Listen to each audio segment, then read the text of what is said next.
Indeed. Yeah. Yeah, Zoom now warns us about recordings happening. Mm. Well, thank you all for joining us. Welcome to Oops Proof, a series of masterclasses and professional seminars to help artists get back on their feet. Today, I am so happy to welcome Dr. Regina Zona. She is a fabulous soprano, a cabaret artist, a beautiful pianist, a web designer, just a very multifaceted, wonderful person. And she is here to talk with us about building artist websites. Take it away, Dr. Zona. All right, fabulous. I'm so happy to be here. For those of you who don't know, I once, for a brief moment, was Christina's teacher at one point in time. So I don't take any credit for her fabulousness, but that is how I know her. So I was very, very, very pleased when she asked me to do this. So I am just going to share my screen because I have a fancy little PowerPoint presentation. So do you see that? Do you all see that? Okay, fantastic. All right, so I'm so pleased to be there here. I prepared this just this small presentation about websites for artists. As I know, because I am an artist and I am a website designer. So I will just tell you a little bit about me. I am Dr. Regina Zona, and I am a former opera and classical singer. I had a wonderful operatic career that took me to wonderful places all around the world. And my signature role when I was singing at that time was the Queen of the Night. Believe it or not, that was many, many, many moons ago. And I do not claim to have anything close to any of those high notes any longer, but that's what I did. And one of my greatest achievements as a classical singer was I recorded my first CD for the Naxos American Classics Label, all based on the music 3-song cycles of Jake Heggie, of which I am very, very proud of that. So that was a highlight of my career. I'm also currently a cabaret singer that I just made my debut cabaret in 2019 and was very blessed to have received the Manhattan Association of Cabaret and Clubs award for the best female New York debut. And so that was very exciting. And that is something that I have been continuing even throughout this pandemic, which is fantastic. As I mentioned that I was Tina's teacher, I am a master teacher of voice and piano. I have a thriving private studio here in Yonkers, New York, which is where I am currently based. But I've taught at several universities around the country, including the University of Minnesota Duluth, where I ran the opera program and was a voice teacher there. And that's where I met the lovely Tina.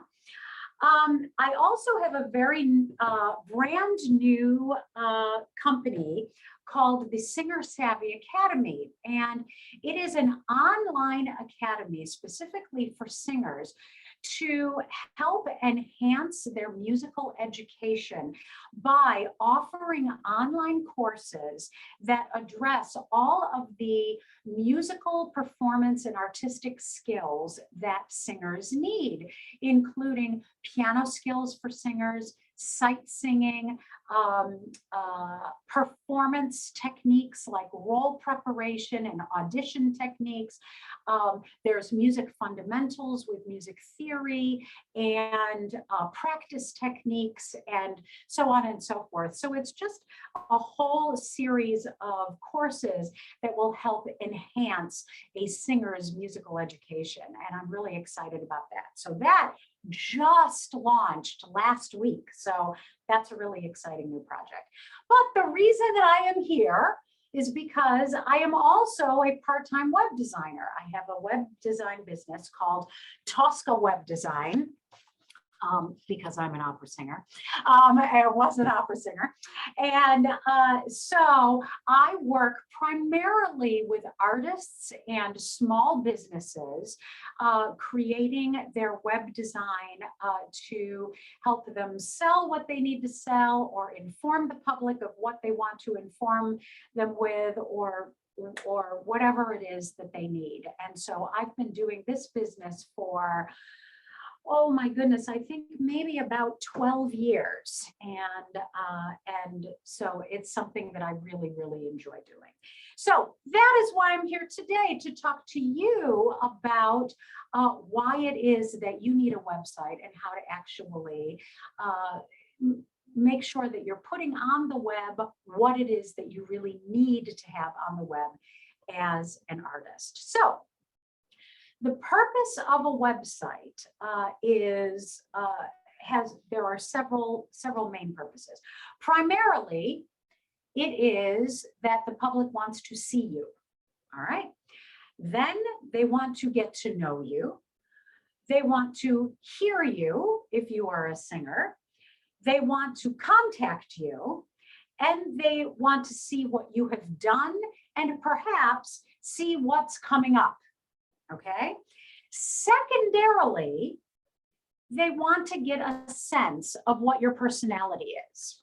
And they get a sense of your personality in the design, in the visual of what they're seeing on the site, as well as perhaps seeing how it is that you present yourself through prose, through your bios, or anything else that you write on the site about yourself and what you do and how you want to present yourself. So here is the tech stuff of what you need in order to have your own website. The first thing that you need is a domain name. Your domain name is your web address, okay? So your web address is also called a URL. That's what you type in the address bar in Google in order to go to any particular website. So like a typical web address is http:// mygreatwebsite.com. Okay, so that is a typical web address. All right, so if you do not have a web address yet, what I suggest is that you go on to some sites. You can do this. There are several sites that you can do this, but you can do a domain name search at a place like GoDaddy.com or instantdomainsearch.com. And what you do is you figure out what your web address is going to be. And if you are an artist, most likely, unless you have a business already running that has a specialized name, if you're an artist selling yourself, your web address really should be your name. Okay, so my first name and last name.com. Now, sometimes you'll find that there are other artists that have the same name as yours. And so I have worked for some artists that have like one website that you will see that I did. Her name is Christina Lamberti. And when she did a domain search for that, there was actually already a Christina Lamberti. So she did, I don't know what that Christina Lamberti sells, but it was not a singer. So her website is ChristinaLambertiMezzo.com. And so it's just a little addition at the end, which allows you to have your own name in it, but it is specific to you. That helps. I also have a friend who is a very well-known Broadway and opera conductor, and his name is James Lau, but there is already another musician named James Lau. So his website is jameslaumusic.com. So that is how you can arrange your domain so that it represents you and also then tells the public a little bit about who you are. Okay. All right. So that's the domain name. The domain name is the address. The web hosting is the street, okay? So web hosting is where your website lives on the internet, all right? So a web host is a company on the website, and you may have seen some of these host names before, like GoDaddy.com, Bluehost.com, HostGator.com, and there are a slew of others. But what happens is that these companies, these web hosts live on the web, and then you put your website onto their servers, and then your website gets shown to the world from their servers on the internet. Okay, so the web hosting is the street. All right, and finally, you need a website builder. A website builder is the house. Okay, and that is the actual design of the site. Okay, what you see when you visit eBay or Amazon is the built house that is sitting on a host, which is the street, that has the address of the domain name Amazon.com or eBay.com.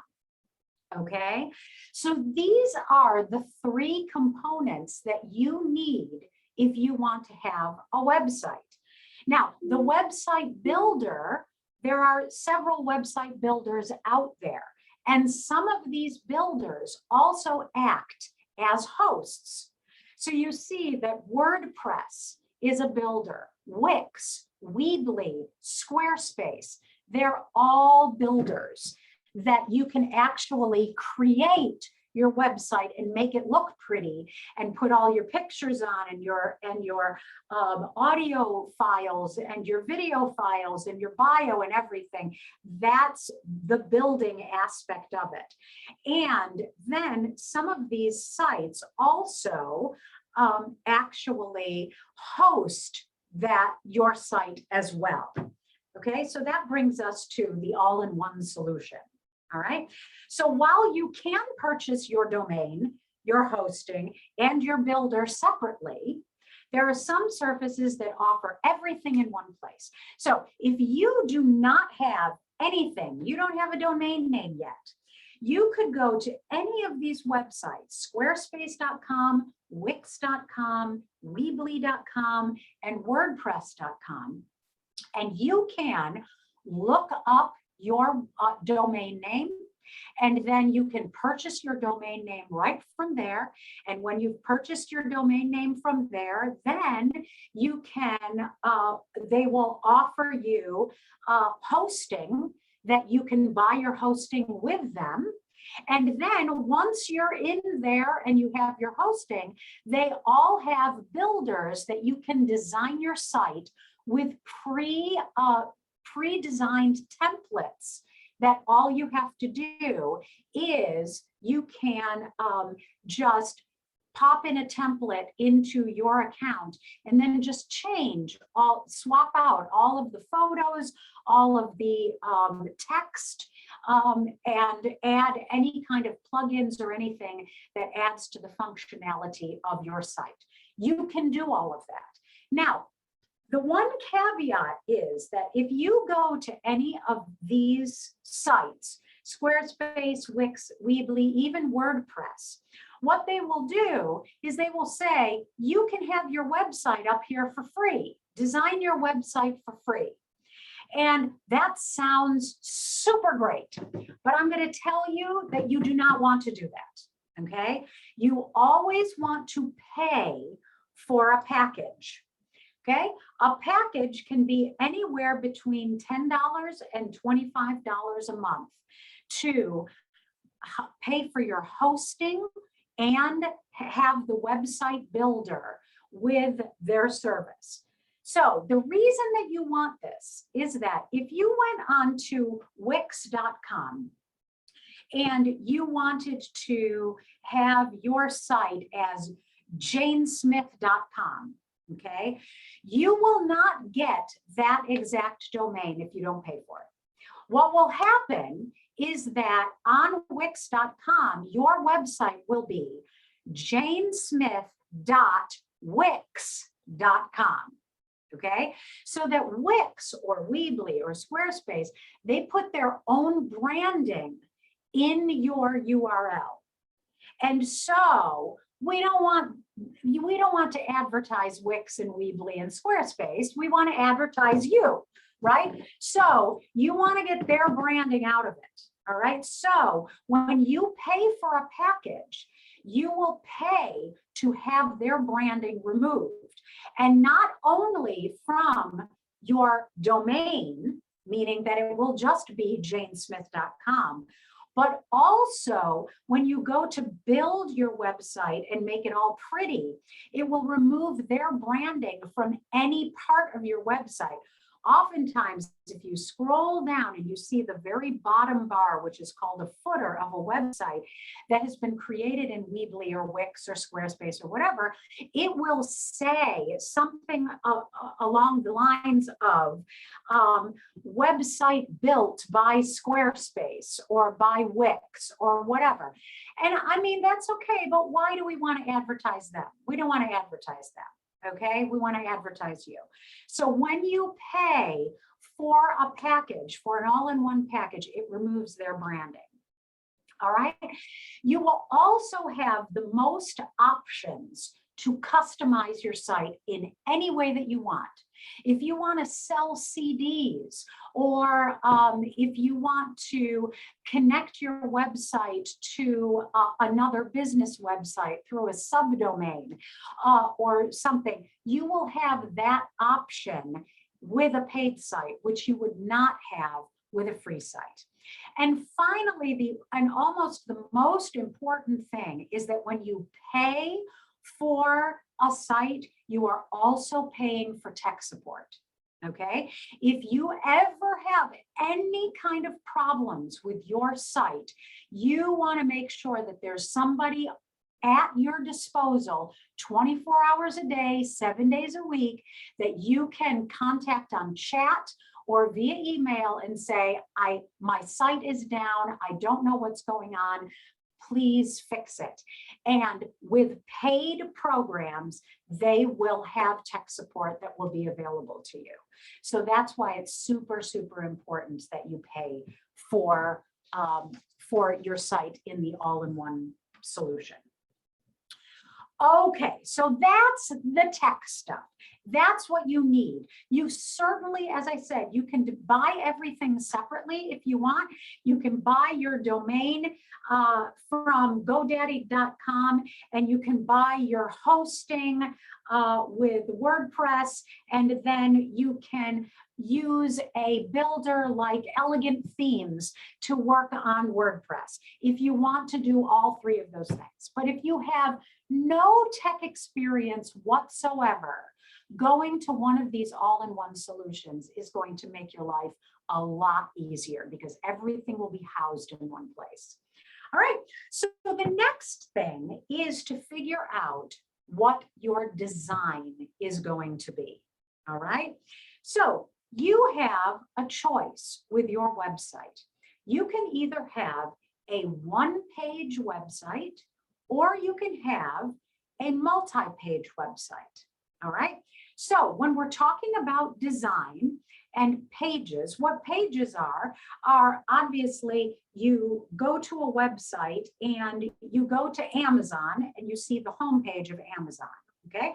And then you find the Clorox cleanup that you need to buy. So you click on Clorox, or you put Clorox cleanup in the search bar, and then all the choices for Clorox cleanup come up. That's the second page. That's the search page. Then you find the Clorox cleanup that you want, you click on it, that takes you to the page that is all about that Clorox cleanup where you can then buy. Okay, so that's how the pages work. So you can, as an artist, have a one-page website. And this website that I'm showing you right here is actually a one-page website. And you can see that at the top of the page, I think, can I, ooh, is this playing? Play, play. It's not playing. Okay, so I can't show you this. All right, wait, no, it's not playing. Why is this not playing? Do you know how long it took for me to put this damn video together? Okay, so hang on just 1 second. I am going to go to a new screen. Hang on just 1 second. Okay, screen. I'm going to go to a new screen. All right, hang on. I'm there with you. And I am going to. All right, we'll look her. All right. Oh wait, no, I can do this here.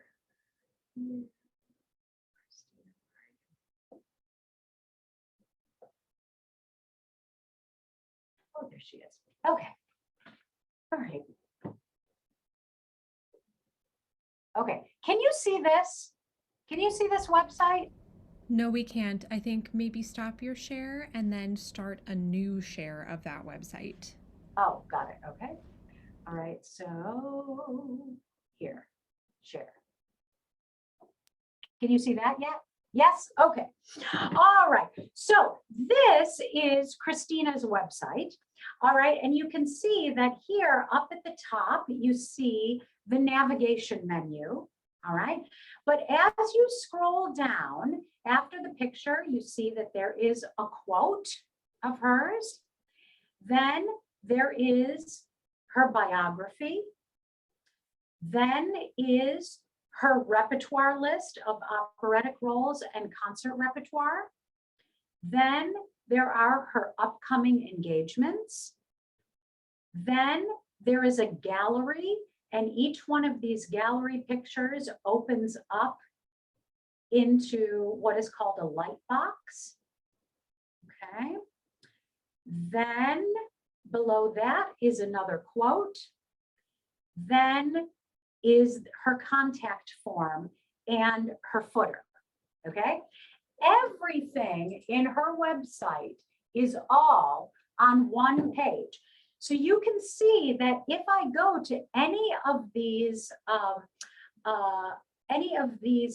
navigation menus, if I click on this, it will scroll up to that one page and you can see her biography, or you can scroll down to her upcoming engagements. So the thing is that the user is not being taken to any other website, web pages other than this web page. Okay, so this is a very efficient way of having a website, especially if you don't have a whole lot to put on your website.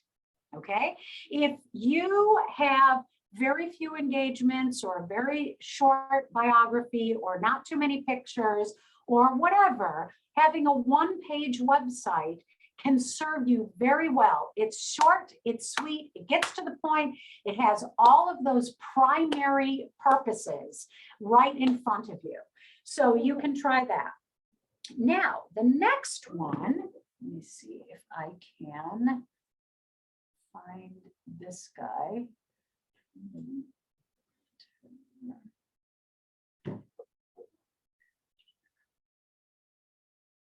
Okay, so here is the next one. Okay, can you see that one? Jordan? Okay, great. All right, so Jordan, this website is a multi-page website. Okay, so you can see here, this is his homepage. It's not scrollable. It all fits right on the one page. Okay, and you can see that in this homepage, he has his name, his voice part, he has an image of him, and then he has reviews. All right, and then the navigation menu up here, up above, can take you to all of the various pages. So if we click about, that goes to his bio page, in which he has a picture and his bio. If we go to Acclaim, that goes to his review page. So reviews of all of his various performances. Portfolio goes to all of his media. So he has video and he has audio and he also has gallery images and so on and so forth. So that is a multi-page website. And multi-page websites are very good for basically like anybody that has a good deal of information that they want to share. If they've had a lot of experience, a lot of performance experience, if they have a lot of images that they want to show, a lot of media that takes up a lot of room, and a scrolling one-page website is going to be too much for the eye to handle, then a multi-page website may be where it is that you want to go. All right, so now I'm going to, let's go back to this. Can you see that we're back to the PowerPoint? All right, cool. All right, so that is the single page versus multi-page, all right? The next part of design is figuring what it is that your website is going to actually visually look like. And what I am going to suggest more than anything that I could ever suggest is that simplicity is key.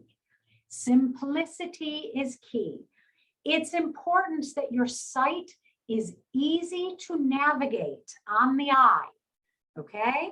So that, I mean, you know that when you go to some people's websites and they've got moving images and they've got lots of colors and they've got little tiny text and they've got big images that fill the entire screen and whatever, it makes your eye tired. And all of a sudden you feel like, okay, wait, I don't know what I'm looking at here. And I don't know how to get where it is that I'm going. Okay, so that also takes me to the second point. Make sure that your navigation menu is easy to find, all right?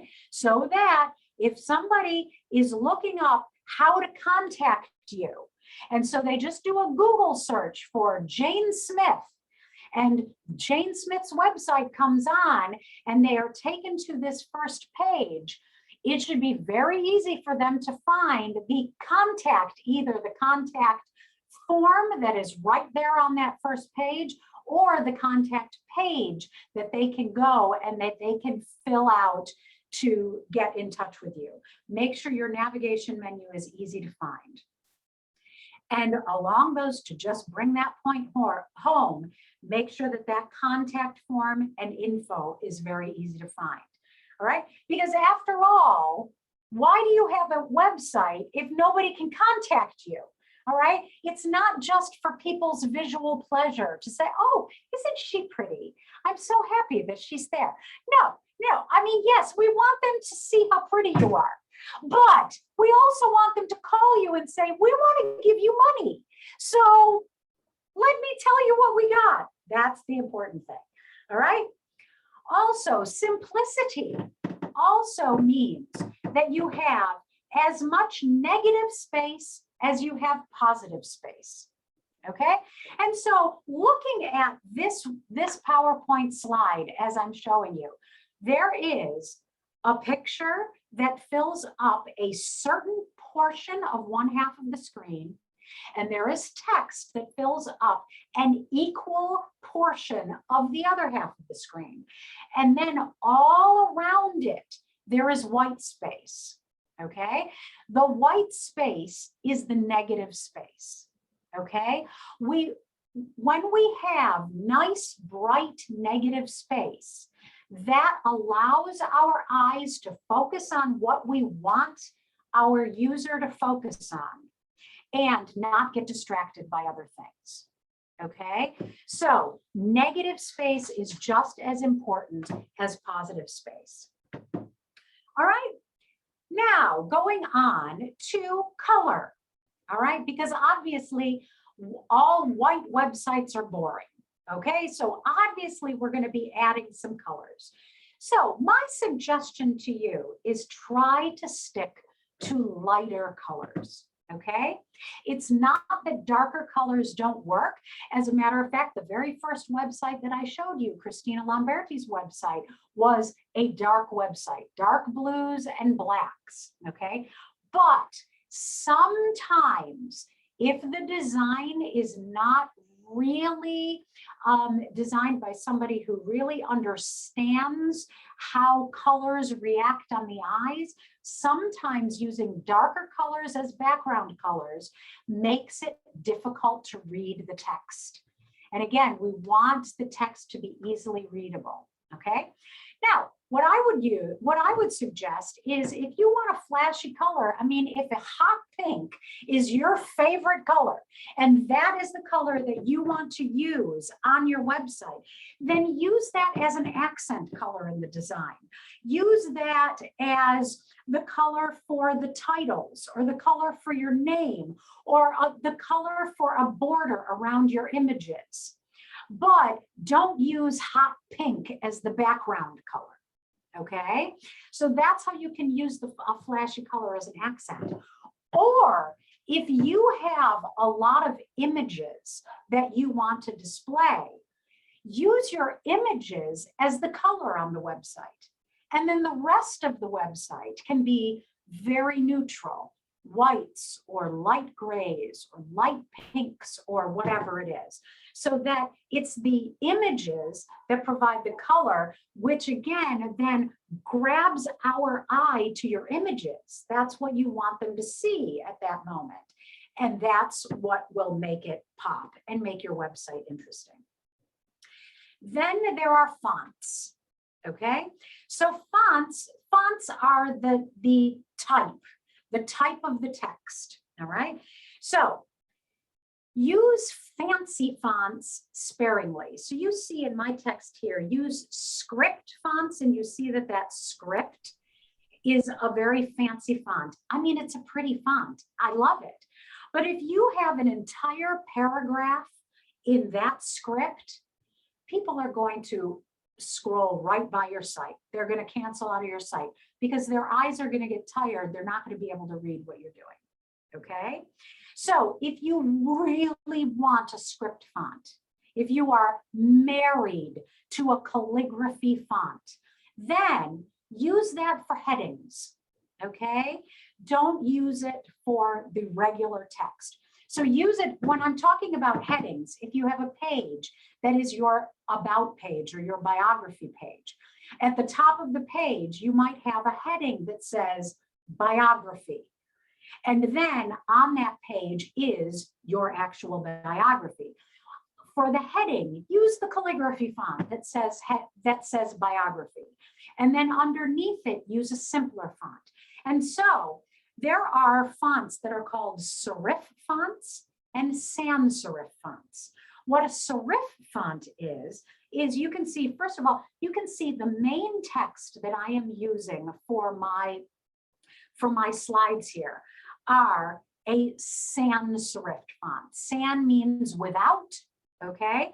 And so you can see that the text is very blocky, okay? It's very blocked and clear, and there's not a lot of extra little curly cues and things on each letter. But if you notice here where I say serif, it says use simple serif. You see that in serif, the S little tail, there are parts of that S that is a thicker line, and then where it curves, it's a thinner line. You see on the R that there's a line underneath the R and a little curved tail at the top of the R. Same thing with the I and the F.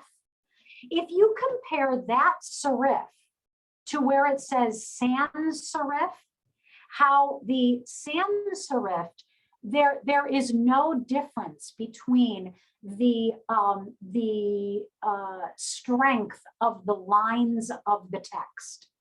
Okay, and that's what I mean when it means that it's more blocked lettering.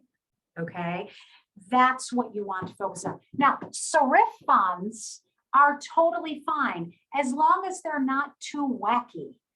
Okay, you want to find something, again, that is easy to read, and that's how you want to think about it. Think about it for your users, not necessarily what your heart desires. Okay, all right, let's talk about what to include in your website. Okay, and that means that what you need to have in your navigation menu. All right, now you don't necessarily have to use these titles that I'm going to show you. You can name them whatever you want, okay? But these are the things that you must have on your navigation menu, right? First of all, you have to have home, okay? A way for the people to get back to your homepage. Next, you have to have about or bio or what else have I seen people name it? Bio, about me, learn. People have said learn about me. You can use whatever kind of fancy nomer as long as it relates to the fact that if they click on this, they are going to be reading your bio. All right. The next one is media. Now, if you don't have any media, if you don't have any recordings, any video, any photos to show, then you don't need this on your menu yet, okay? I would encourage you to get some good, high quality media as soon as possible. But if you don't have any media yet, don't put this on. If you do, then yes, put it on. Now, media, as you saw in the last website that I showed you, he had all of his media on one page, all audio files, all videos, and all photos all on one page. And you certainly can do that and have it be media.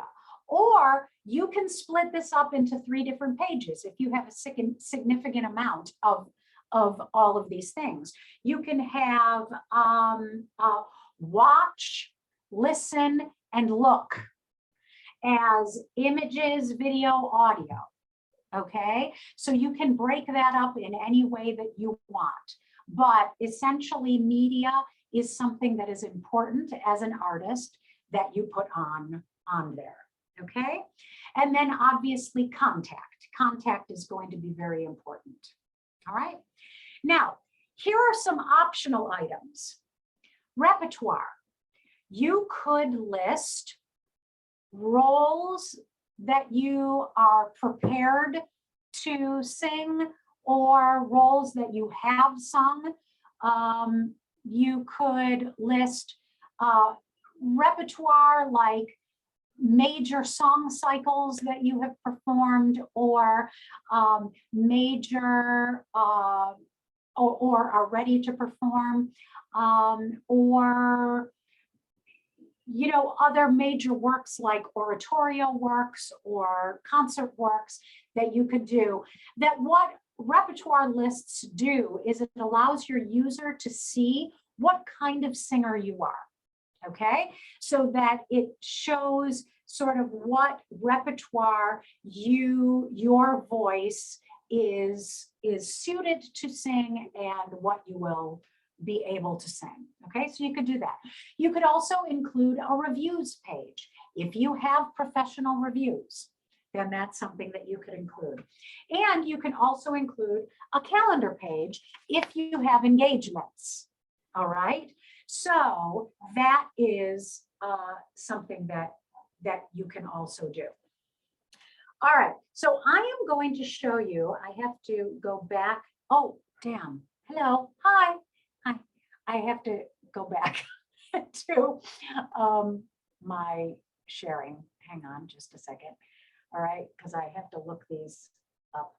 All right, so I'm going to go to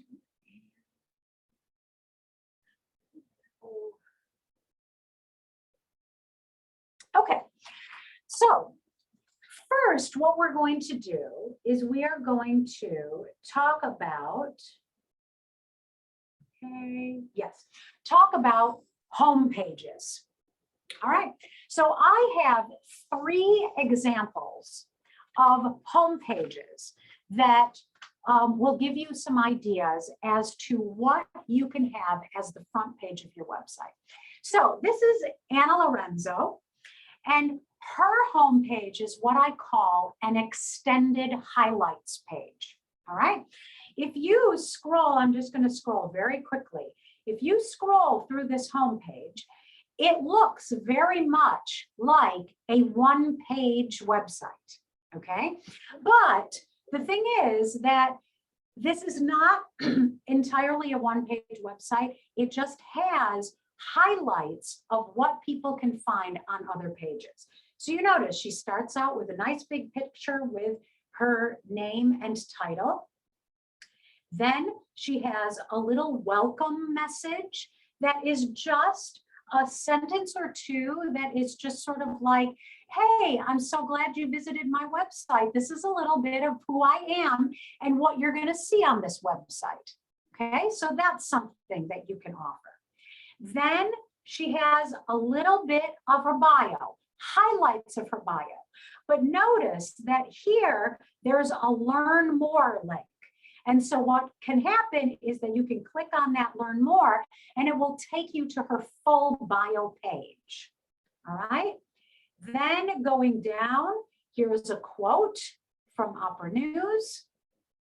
Then we have calendar highlights. All right. So we can see that she has upcoming season engagements and what is coming up. And then here are individual engagements that she has going on, in which you can click info and go to another page that has more information about those things. Then she has little clips of media, so that it's not everything that she has on her website, but it's just a couple of her best highlights that if somebody is just quick scrolling and they want to get an idea of who they are, then they can go here. Okay. And then finally, get in touch with information of how to contact your agent. Then little pictures to just give little teasers. And then you will see at the bottom, here is the navigation menu. So that what you can do is you can then go to anything that is the click and you get her full page. So this is her full bio page. All right. And other pictures. Also, you will see up here in the upper right is another drop-down navigation menu. Okay, so you can click here and go to any page that she has, which is her media page.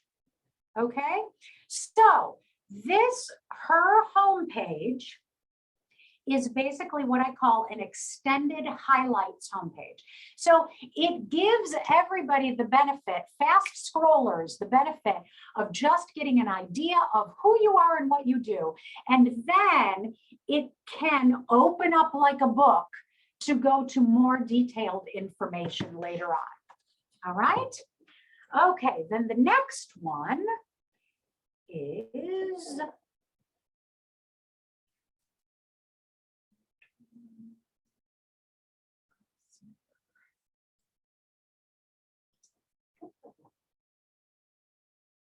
okay. So this next one, this homepage is what I call a bio about page. Okay. And so what this page is, you can see her navigation menu up at the top, and there's a picture with some just little quotes or little pull outs from quotes that just gives you an idea that, hey, she's been out there and people have liked her and said so in print. Okay. And then below that is her bio. Okay, so you see a picture and her bio, and that's it. That's the entire homepage. So the thing is that you notice that on her navigation menu, if you click about, it's just going to scroll down to her bio on her homepage. So she does not have a separate page for her bio. Okay, so that is another option for a homepage that you can have. All right, and then the last one that I'm going to show you is Eliza Bonet. Now, Eliza has what I call a quotes homepage. All right, so you can see that she just has this one big picture here and this lovely logo. And then when you scroll, the picture stays there and quotes appear in front of her picture. Now, something that I'm going to tell you, because Eliza is not here, also one of my former students, I did not design her website, is that I would have told her that what she needed to do was change the font color of her quotes, because you can't read her fonts. You can't read her quotes because they're in front of her white background. But you can totally contact Eliza and tell her that I told you that. But that is essentially what this page is all about. It's just a beautiful picture that stays locked in the background, and then her quotes go up in front of it, so that again, we just see the quotes in her picture, and then she has her navigation menu on top in order to help you get to the other pages of her website. Okay, so now, all right, are we back to my PowerPoint? All right, fabulous. So now what we're going to do is I'm going to go through each individual page of what you should have.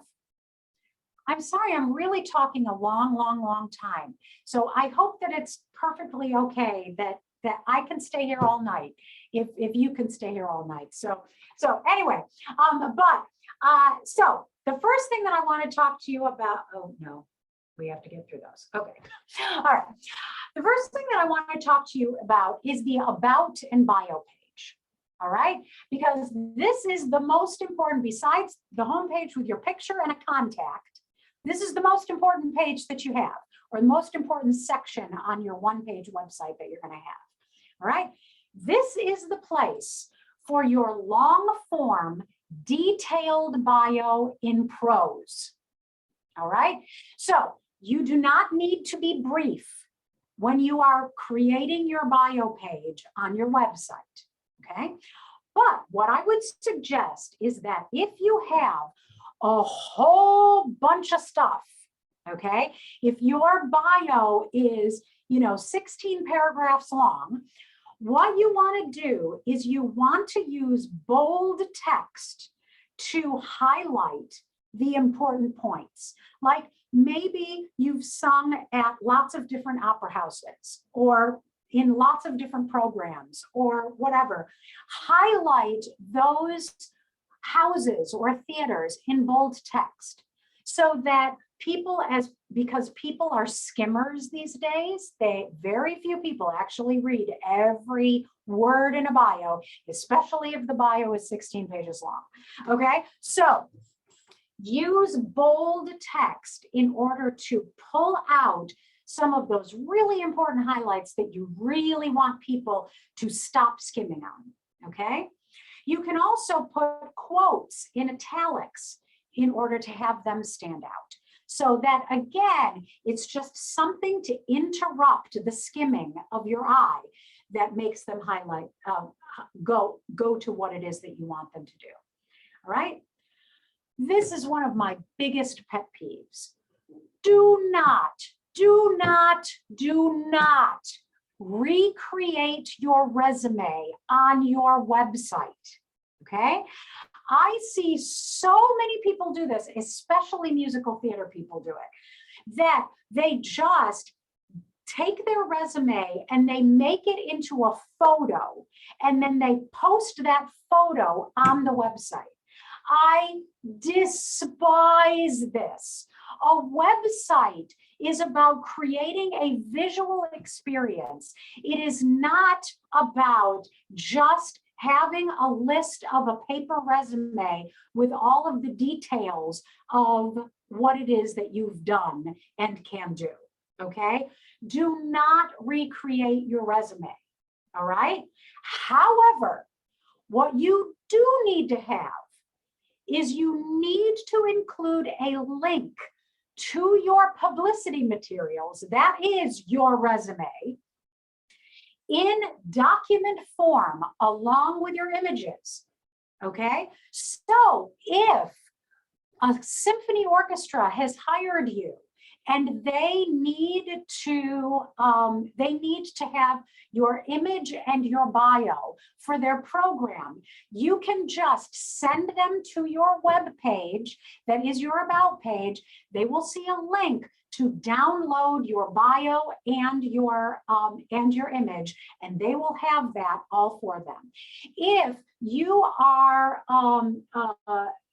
applying to be in a young artist program and they need to see your resume and your bio and they ask for links, you can give them the link to this page and they can go and they can download your bio or your resume in that very resume form that I do not want you to put up on your website. They can download it for themselves, okay?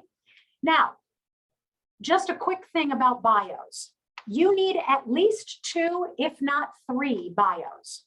You need your long form bio, which appears on your website. Then you need at least 2 short form bios. You need maybe 100 or 250 word bio. And then you also might need a 50-word bio, okay? Because there are some companies like that symphony orchestra that they have place to put your bio in the program, but they have space for 50 words. So you have to be prepared to chop down all the fabulousness that is you in 50 words and upload it, okay? So have all of that prepared in the link, all right? And then for headshots, you need a headshot in portrait form and in landscape orientation. So portrait is up and down and landscape is horizontal. Okay, so make sure that you have them in both forms. All right, if you had a photographer that only did portrait, you can totally make a portrait into a landscape using Photoshop or Canva or whatever, which is far beyond the scope of this little thing here, but you can look onto that and see how it is that you can make that happen. Okay, so that's your about and bio page. Next is video and audio. All right, so if you have videos, one thing that you want to do is you want to make sure that you do not link directly to your YouTube page. All right, if you have videos up on YouTube, do not link directly to your YouTube page because we do not want the users to leave your website. We want them to stay on your website so that they get a sense of, you know, who you are as a whole, not just what YouTube shows them, which is just one part of who you are. Okay, now it's perfectly okay. You don't want to put every video that you have up on YouTube on your website. You want to put the best ones on there, but it's perfectly okay that at the bottom of your video page or your media page, you say, for more videos, visit my YouTube site. And then if they want to link to your YouTube site, they would. But we want them to watch your YouTube videos on your site, okay? Which means that you have to embed them. If you do not know how to embed a YouTube video, you can do a very easy Google search. It's super easy, okay? You want to size the video so that the video is not 100% of the width of the screen on a desktop or a laptop, okay? Meaning that I am looking at you right now on a very large screen. I have a very, very large screen. And when I open up websites, sometimes people who have not scaled their videos down, basically their entire video fills up my entire screen and I can't see anything else. And also what ends up happening is sometimes the video is so big, I don't actually see the whole video on one screen. I have to scroll down to see the entire video. So what you want to do is you want to size your videos so that the videos are like 80 or 60% of the screen. And then what will happen is on any device that somebody opens up your website, they will see that video at a smaller size. If they're YouTube videos, the user always has the option to click on full screen, and then they will be able to see your video on their full screen if they want. You just don't want to force them into it, okay? And also make sure that your audio clips are MP3 files, not WAV files, okay? If you don't know what that means, MP3 and WAV are kinds of files that you can save audio files in. Just like when you are writing something in Microsoft Word and you save it, my document .doc for doc is a file ending, just like MP3 and WAVR, okay? You want to save your audio, you want to have audio on your website as MP3s, because MP3s are a condensed version of the audio file and it takes up a lot less space. Okay, WAV files are very big files. And what's going to happen is if you have a whole page of WAV files, that the user is going to go onto your website and it's going to take several minutes for those WAV files to load. And then your user is going to be sitting there doing nothing, waiting for your audio files to load. And more often than not, they're going to say, well, screw this, I'm just going to go to the next person. Okay, all right. Then one other little thing, please be careful what you post on your website, okay? Only put your best performances that represent who you are now, okay? Keep your videos and your audios current, okay? You might have been the best Hello Dolly in high school. I mean, like you might have won like the best awards as Cornelius in Hello Dolly, and you have a great video of it. But if you're 35 years old and you are putting your high school videos up on your website, I'm sorry, but nobody wants to see that. Okay? Nobody wants to see that. I'm sure it was great, but we don't want to put that up. We want to put who you are now. Now, listen, I say that with a little bit of tongue in cheek, because I will say that if you went to my website, reginazona.com, to the media page, you will be able to hear me sing the Queen of the Night.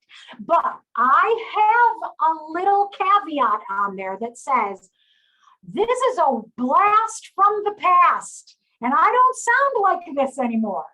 Okay, so that I just put it up there because it was part of my operatic identity, and so that was it. But everything else is more than current.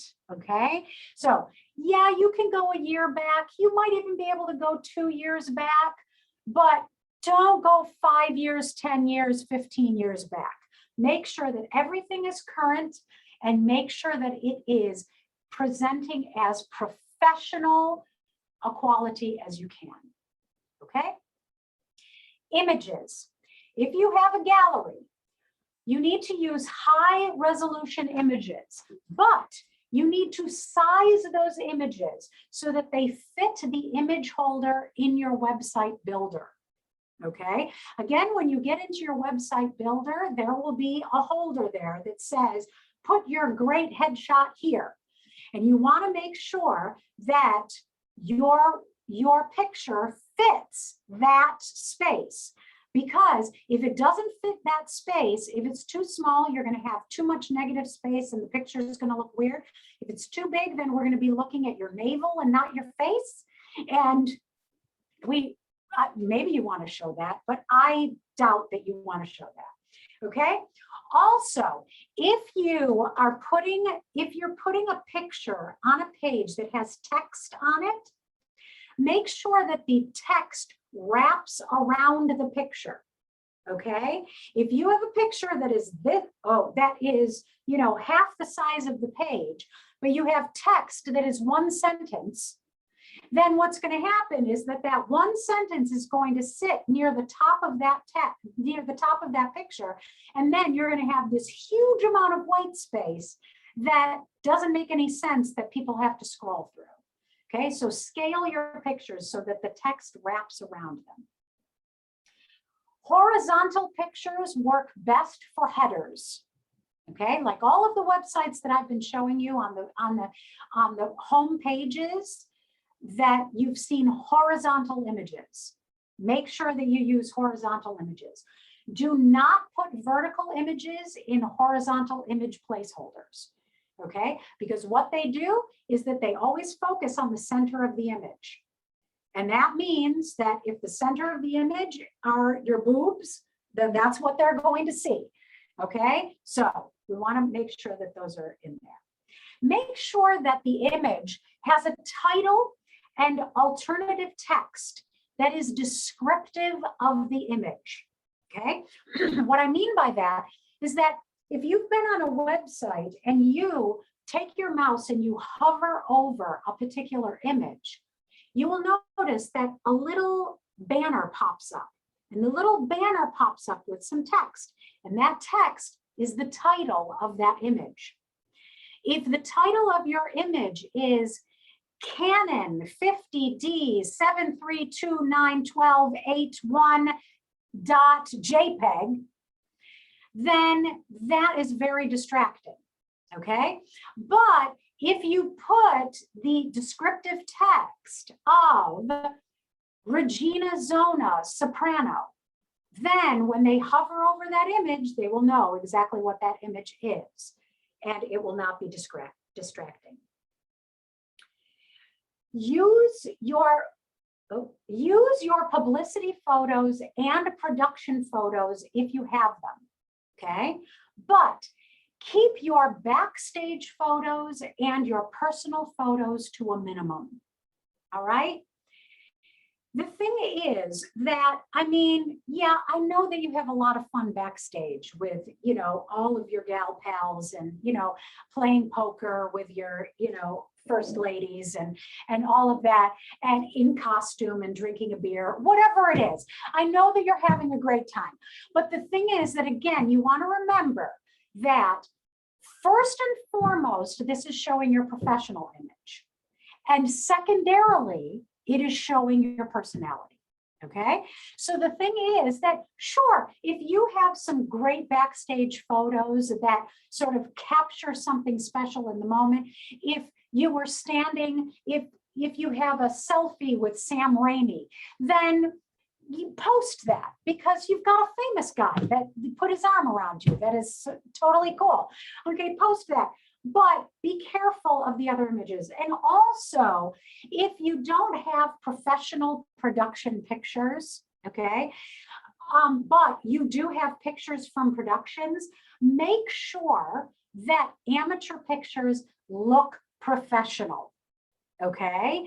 That look at every aspect of that picture, not just you. You may look fabulous in that picture, but that guy that is like, sitting on his hands and has his tongue sticking out just behind you, that doesn't really add much to what it is that you want people to see. Okay, so just make sure that your pictures look as professional as possible. And if you need to crop people out of your pictures, crop people out. Okay, other pages. Your contact form.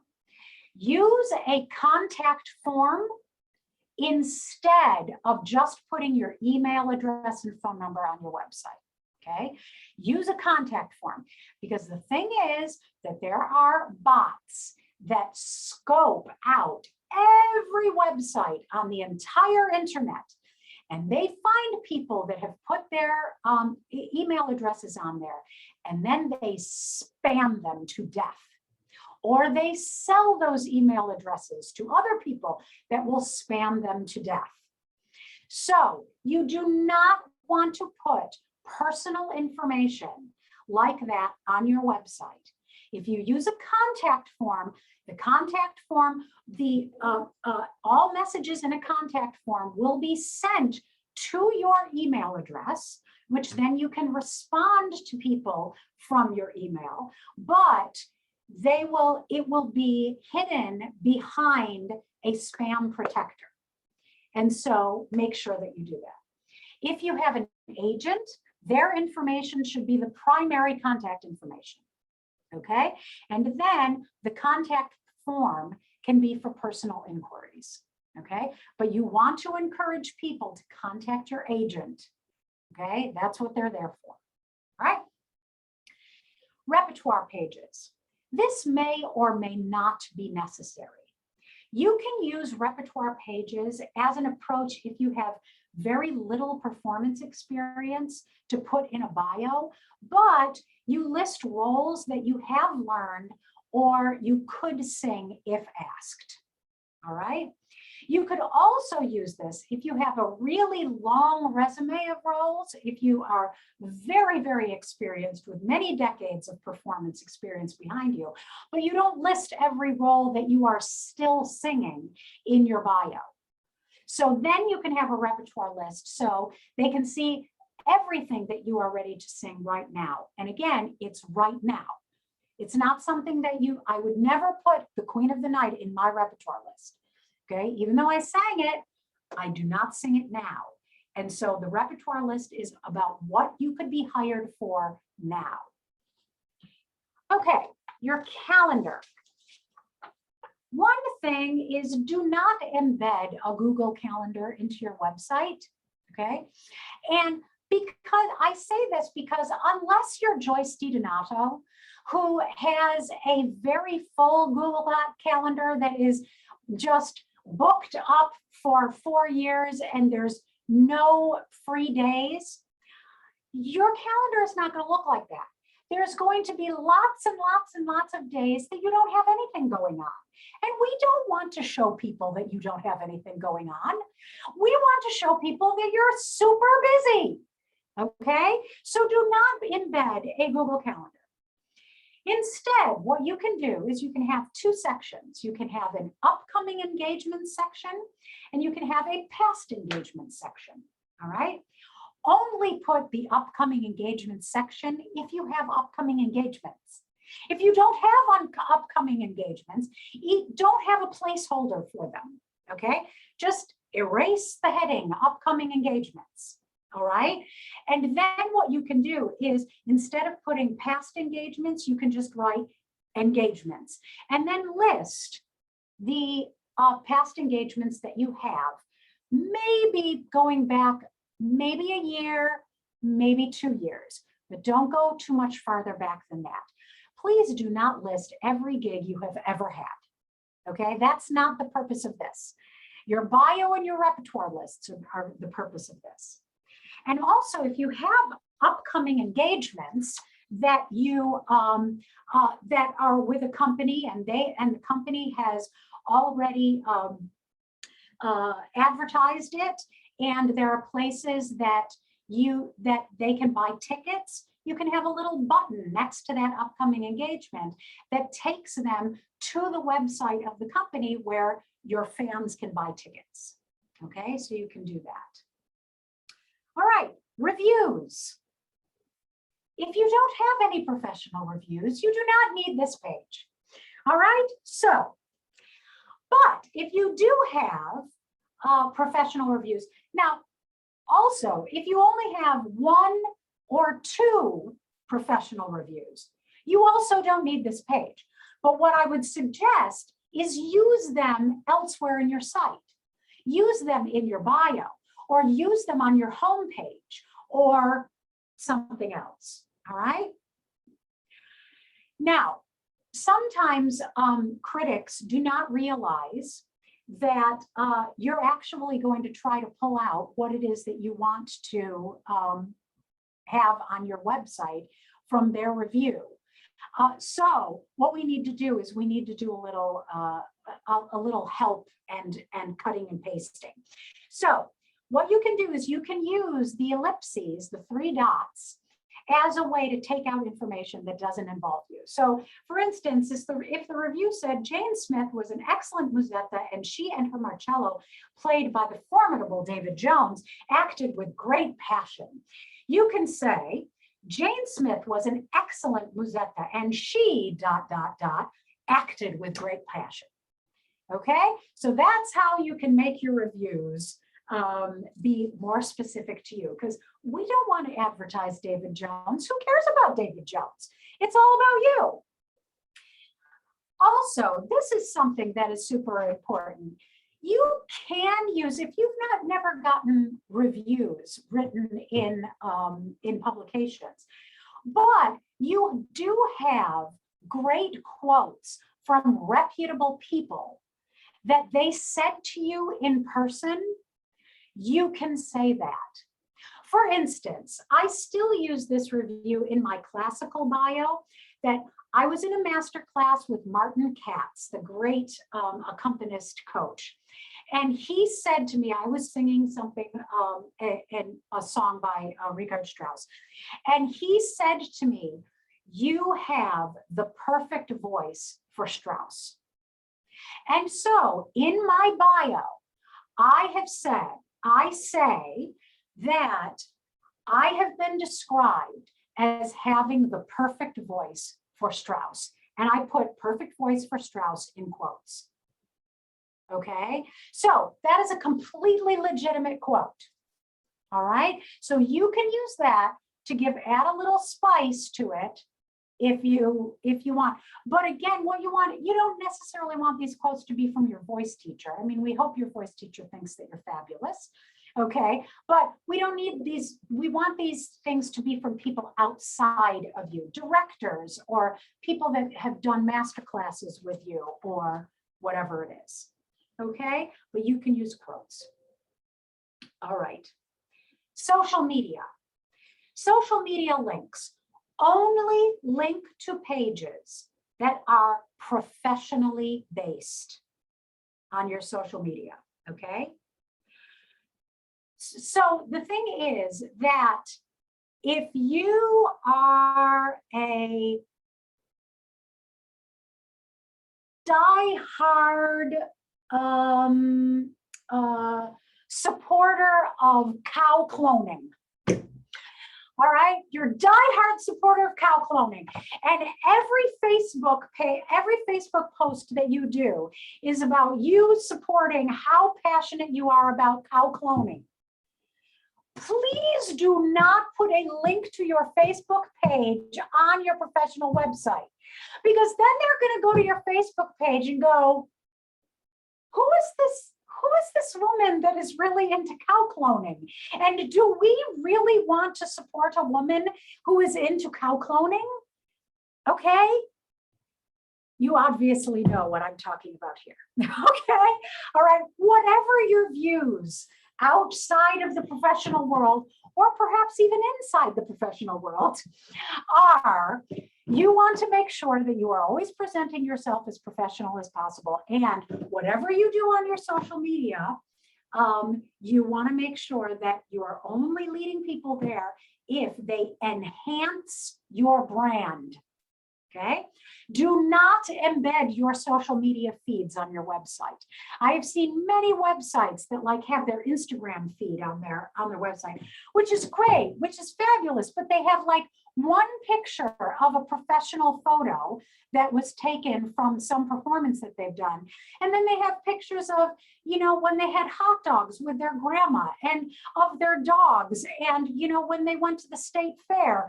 And I mean, that's great and all, but people who are visiting your website don't need to see that, okay? So don't it. And finally, about social media, I don't have to tell you this. Everything can and will be used against you. Everything, all right? So be very, very careful about anything that you post on social media, because I am telling you right now, I know of companies that go onto people's social media, even when they have not been linked to it.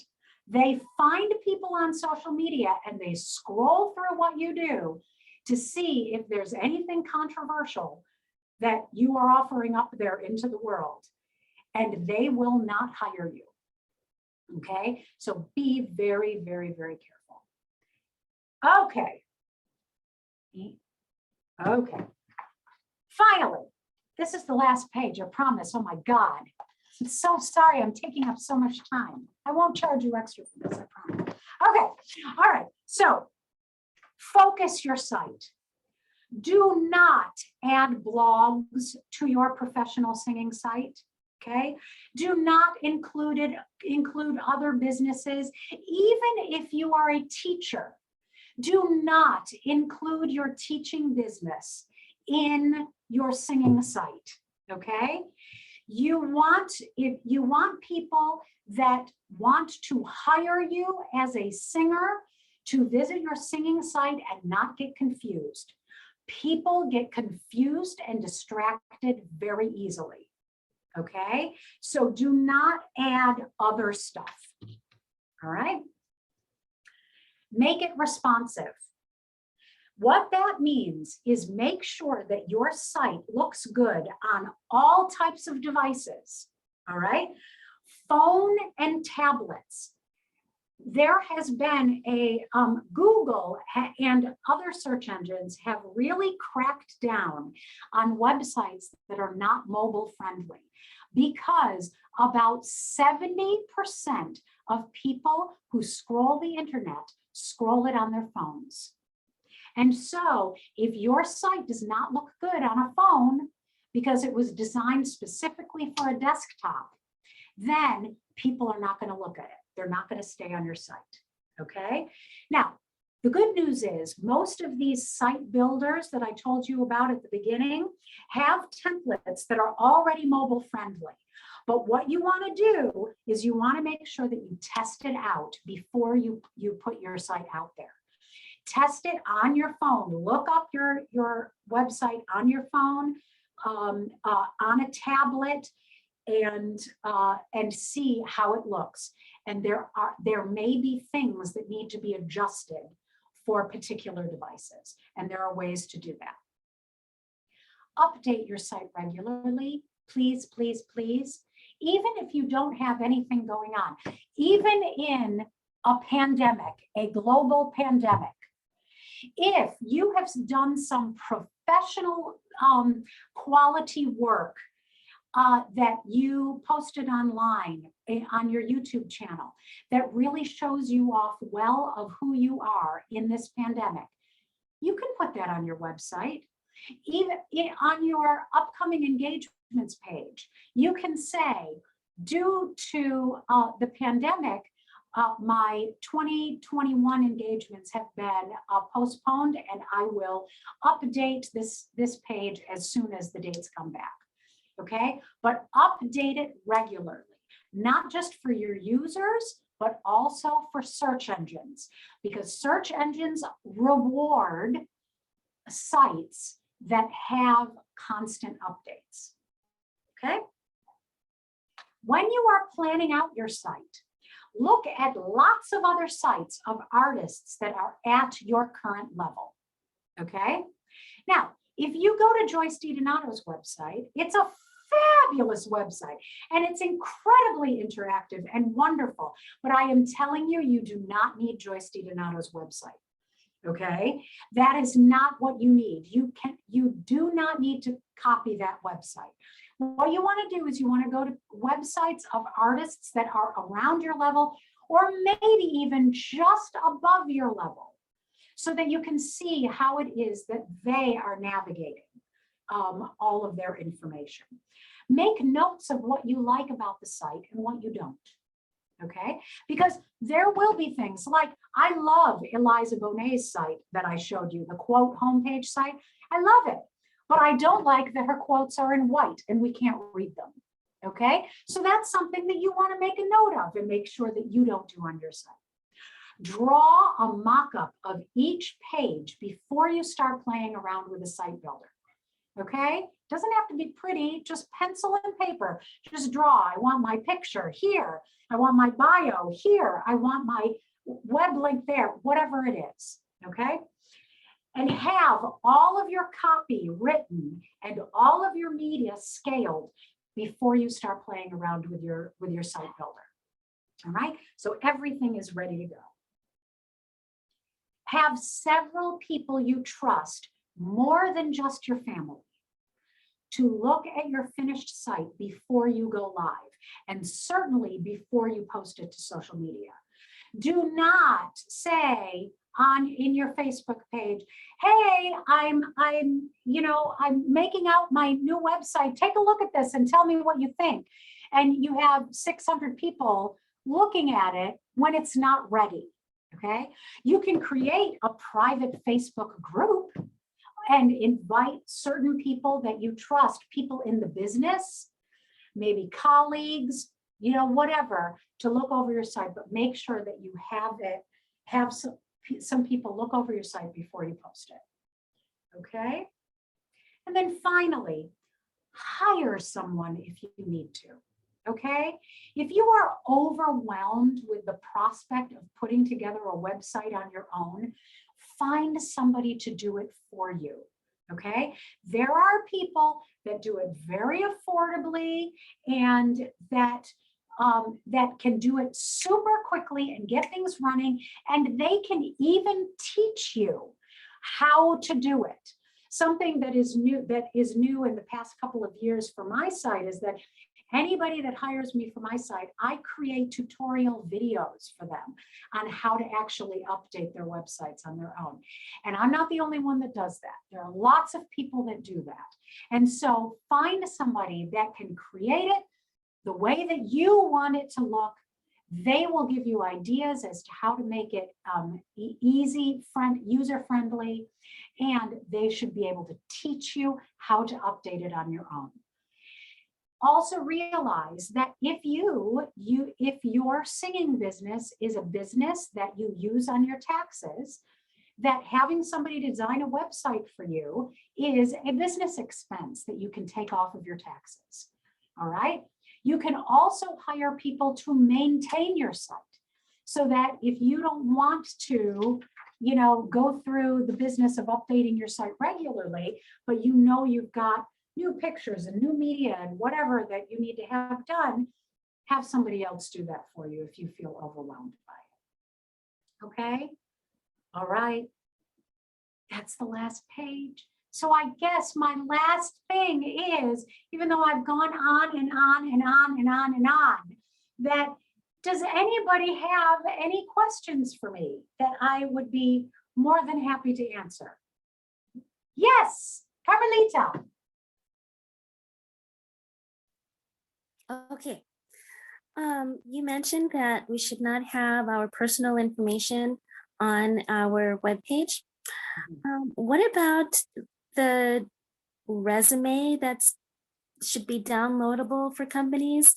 Should you have your personal information, website, and phone number on that? Yeah, that's a really good question. If you're going to post your resume for people to download, the thing is that those people and anybody that downloads it will have your personal information, but the bots can't get to it. So the bots can't scan downloadable files to search for web addresses to steal. Okay. So that is okay. Now, you actually pose a very important point in that, do you want to have your phone number and your address and everything out there? And, that is something that absolutely you could choose not to post. So you could post your resume and at the top of the resume say, please contact me from the contact form and I will forward you my address and my phone number if you want to do that. But the whole idea of the security aspect for all of those internet bots to not spam your email is safe if for downloadable files. Okay, thank you. You're welcome. Anything else? I said so much. There was so much. I do have a question. Thank you. It's all such wonderful information. And I know a lot of people want to practice building websites. And I know that you said don't use the free version of something, but if you were to use the free version of Squarespace and just mess around with templates, could you then pay for it and post that website after the fact? Yeah, absolutely. If you sign up for the free version, then you can bet your bottom dollar that Squarespace is going to try to get you to buy their stuff. So absolutely, you can start with a free version, start playing around, see if it's what you like. And then they will be sending you regular emails. Every time you log on, there's always going to be an upgrade here button, which you can go to, and that's great. The only thing is that with the free versions, you don't get as many options for design, plugins, functionality, and everything as you eventually may want. And so the thing is that if you pay right from the get-go, then you can see all the options available to you, and you can play around with all of the options to see if that is what you want. Because what may end up happening is if you start free and you create a website that you're like, okay, that's pretty good, I like it, upgrade, then you go and all of a sudden you have all of these other things in front of you that go, oh my God, I like that template way better. I like this functionality way better. Then you're going to end up redesigning it anyway. So, but it's really up to you. Absolutely, what you mentioned is an option. Absolutely. Anything else? Yes, Carly. Okay, so you mentioned earlier that you should have just one business on your page. Mm-hmm. Well, what if you need to save money? Well, I suppose if you need to save money, you can do a free one. But what if, okay, so I'm a singer. I'm also starting to get into proofreading. So now I was wondering if I have like 2 single pages, like Carmelita Guzzi ink, and on one page singer, and then have all of my singing things on one page, and then click on proofreader, and then all proofreading things on another page. Is that acceptable, or do you advise against that? Absolutely. No, I absolutely. If you are what they call that, what you are, whether you know it or not, is a multi-hyphenate. Okay, you are a multi-hyphenate. All right, as am I. Okay, a multi-hyphenate. I'm a singer, I'm a teacher, I'm a web designer. You know, absolutely. As a multi-hyphenate, if both of those businesses are equal in stature, and that both of those businesses attract a certain number of people, then absolutely what you can do is you can make a multi-hyphenate site in which essentially, yes, maybe on your homepage, what you have is an image of you as a singer with a read more here or something on one side, and then an image of proofreading or something that represents proofreading or you proofreading or whatever on the other side as blah, blah, blah. So absolutely you can do that. But what I want to, especially when it gets into, I see a lot of websites of singers that, look, everybody's trying to make a buck, right? Okay, we're all trying to make a buck. All right. And so I see singers that like have teaching websites, and they have an Etsy shop, and they have, have swimming for babies class that they run, and they have a blog about, you know, farm animals, whatever it is. And they, in addition to, you know, trying to make it as a musical theater singer on Broadway. Okay, so the thing is that when people go and look up that singer on Google because they want to know about them as a singer, and all of a sudden they see all of these different things, the impression sometimes can be, okay, this person isn't really serious about their career. This person just, you know, has a whole bag of tricks outside of it that is taking away from them. Okay. And also, sometimes this happens with teaching as well, is that, you know, sometimes, even though they totally know that singers do it and singers need to do it because they need to make a buck, sometimes companies don't want to think of you as a teacher. They want to think of you as a singer because they think, well, if you're a teacher, then you're not performing anymore. You don't care so much about the performing aspect. You're focusing on making money as a teacher. Right? And that's why I say, if you're really serious about wanting a career in singing, then have a singing site. Okay. That doesn't mean that you can't link to it. Like what I do on my reginazona.com site is on my contact page in smaller levels, I go to, I have a link that just says, if you're interested in lessons, or if you're interested in, you know, in learning about lessons with Dr. Zona, go to thezonastudio.com.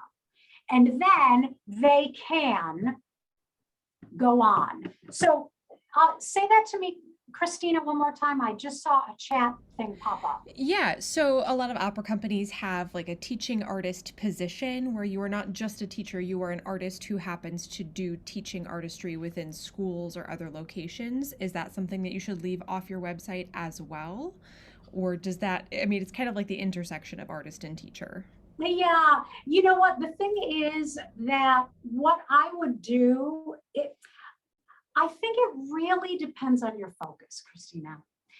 Because the fact of the matter is that if you are really going towards those kinds of positions, which are fantastic, fantastic positions in companies, then most likely you may or may not be actually going full-time into your singing career, focusing on full-time singing career.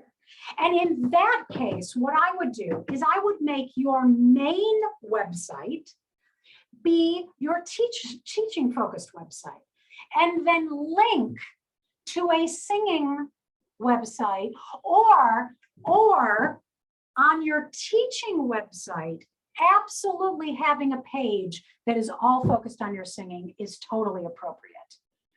But having a performing website that then also focuses heavily on teaching, that would appeal to companies that would hire for those kind of positions, that I think that you just have to gauge what it is that you want to do with your career. And look, I'm saying that right here. You can say, well, screw you, Regina.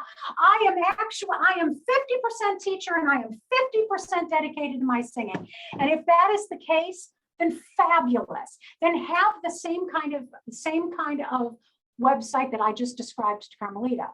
You know, have it completely equal so that people know that that's who you are. And that's totally, totally fine. But if you are really focused on the singing, then focus your website on the singing and don't allow people to get distracted by anything else, or vice versa with teaching or with proofreading or with whatever it is. Make sense? Anything else?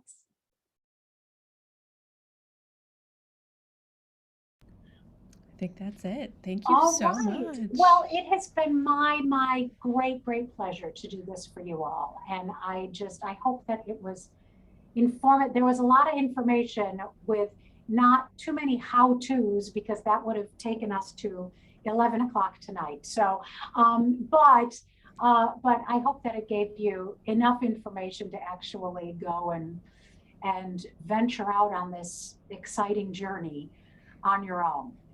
But don't forget to ask for help if you need it. Excellent. All right? Thank you so Okay. much.